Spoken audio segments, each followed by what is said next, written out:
सिंह जी राजपुरोहित। माननीय सभापति महोदय, राजस्थान कोचिंग सेंटर नियंत्रण एवं विनियमन विधेयक 2025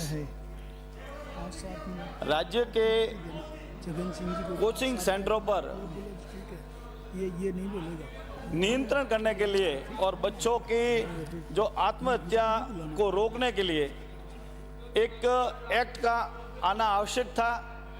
संवेदनशील सरकार है। माननीय मुख्यमंत्री जी भंवर लाल जी शर्मा साहब बहुत संवेदनशील है और हमारे उप मुख्यमंत्री जी भी संवेदनशील है, जिन्होंने एक ऐतिहासिक बिल, सभी मनी मन में तो जो भी सत्ता पक्ष के हैं या विपक्ष के हैं, सभी मनी मन में तो कह रहे हैं कि बहुत अच्छा बिल आया है, लेकिन एक विपक्ष की फितरत होती है कि हमेशा उस बिल की कमियां निकालना।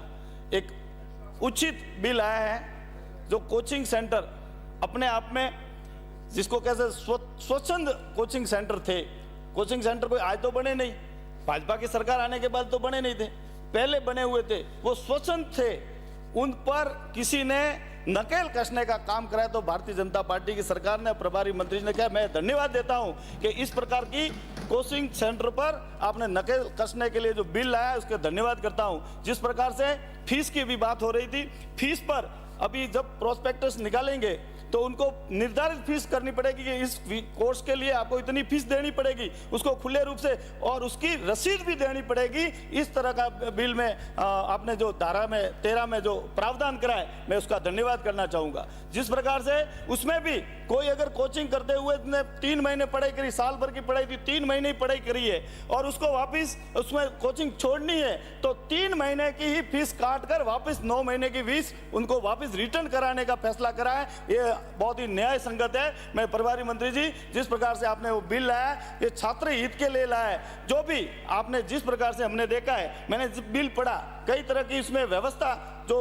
एक्ट के अनुसार होनी चाहिए थी वो करी है। मैं माननीय सभापति महोदय, प्रभारी मंत्री जी ने जिस प्रकार से, ये संवेदनशील सरकार है, मुझे विश्वास है कि जिस प्रकार से इसमें बिल में जो फीस की बात करी, उसके बाद में अगर देखें तो बच्चों के जो मनोवैज्ञानिक चर्चा और काउंसलिंग की बात करी है उसको विशेष ध्यान देना, क्योंकि आत्महत्या का जो हमेशा हमको डर रहता है कि हमारे बच्चे जब कोचिंग में जाते हैं, कई तरह की आत्महत्या का डर रहता है, माता पिता को डर रहता है। इस बिल के बाद में हमें इस आत्महत्या को कैसे रोका जाए, ये मजबूती के साथ में ये बिल सदन में पास होने के बाद में क्षेत्र में भी इसको लागू करें, ऐसा मैं मंत्री जी से निवेदन करूंगा। मैं पर्वत समिति द्वारा जो संशोधन करा है, लगभग 15 से करीब माननीय सदस्यों ने, इनमें पर्वत समिति ने इसको 3-4 बार इस बिल को वापस मीटिंग करके, बैठ के करके, उसमें उनको जो भी कमियां लगी थी, माननीय सदस्यों ने उसमें जो कमियां निकाली है और उसके बाद में इस बिल को लाया। तो मैं जिस प्रकार से मैंने जनमत जानने के लिए